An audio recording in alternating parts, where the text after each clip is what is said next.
Sterling High School was built in 1960 to educate 9th, 10th, 11th, and 12th grade students from Magnolia, Somerdale, and Stratford.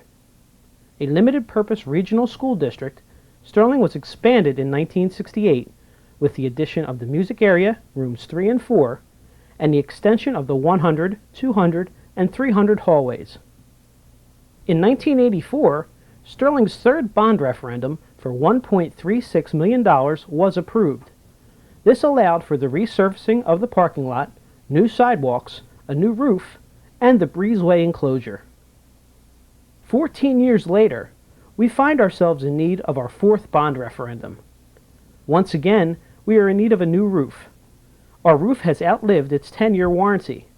Screws are beginning to penetrate the rubber membrane. Seams are splitting. Drains are corroding. And leaks are devouring many man-hours and ceiling tiles. Our once proud sidewalks are showing their age. During the summer of 1996, we sealed over 1,000 feet of cracks in our parking lot. We are making an attempt to meet the current Americans with Disabilities Act requirements. A handicap ramp was installed at the end of the 100 hallway. Handicap door handles have been installed in some of our classrooms and offices. The 2 bathrooms in the main hallway are now accessible to the handicapped. We realize with any new building project, a certain percentage must be devoted to ADA. Electrical needs have become a top priority. We recently had to replace our 35-year-old generator. As you can see, like the rest of our building, the electrical service is close to 40 years old. Over the recent years, many wires have shorted out underneath the school. Since the wiring is corroded and broken, alternative methods such as wire molding on the floor and walls are needed to refeed the electrical outlets.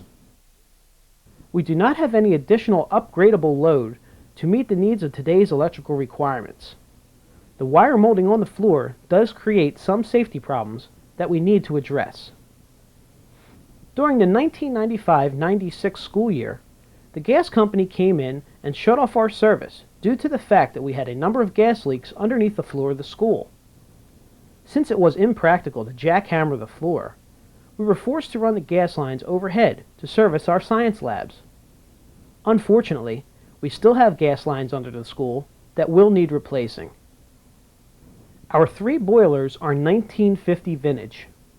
Their controls have served us well in the past, but like most of the good old items, they do need to be upgraded to today's standards. Let's take a look at our major educational needs.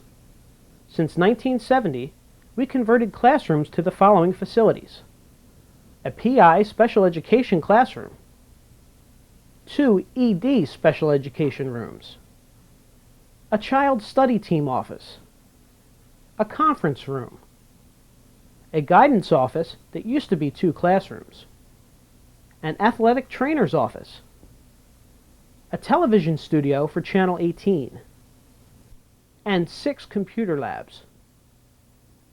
Today's students and parents need and demand top-grade facilities. As our building stands today, we have failed the New Jersey Department of Education facility monitoring because our projection booth in the auditorium is made of wood and needs to be replaced. Our former closet is unacceptable as an athletic trainer's room. Rooms 304 and 109 are now being utilized as dual-purpose special education areas and need to be addressed. In-school suspension is temporarily being housed in a trailer located at the rear of the building. One of our major concerns is our antiquated and small science labs. It would be impractical and impossible to upgrade these facilities to today's standards. It would be educationally sound and financially prudent to build new state-of-the-art science labs and convert the old labs to needed classrooms. Our performing arts areas are in need of an upgrade and facelift in order to provide adequate facilities for practicing, performing, and changing. Finally, our athletic facilities. Wrestlers have grown accustomed to the substandard practice facilities in our cafeteria. Cheerleaders are forced to practice wherever they can find space, usually in the hallway, cafeteria, or on stage. Our 6 basketball teams will be practicing from 6:30 a.m. to 10 or 11 o'clock in the evening. We are one of the last schools in South Jersey to run on a cinder track. The metal lip is another one of our safety hazards that needs to be corrected. We need additional physical education stations to meet the New Jersey core curriculum standards established by the Department of Education.